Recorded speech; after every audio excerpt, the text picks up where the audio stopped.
वालेकुम। जलसे का इख्तिताम हुआ है। बहुत प्यारे इंसान मोहतरम हनीफ साहब मिले हैं और ये भी बताते चले कि इनके वालिद साहब का नाम खुशी मोहम्मद था और इंतहाई नेक बुजुर्ग इंसान थे। और साथ उनके मिर्ज़ा साहब हैं, इन्होंने भी खिदमत की है लंगर खाने में। तो सर थोड़ा सा बताएं कि जलसा कैसा रहा आपका?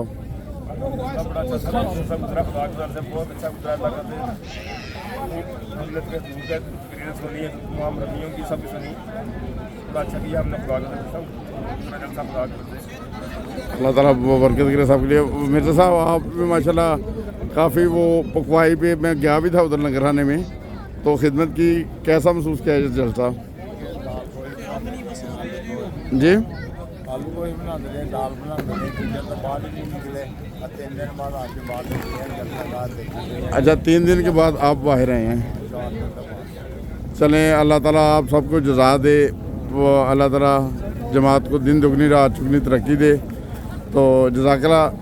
अस्सलाम वालेकुम वरहमतुल्लाह।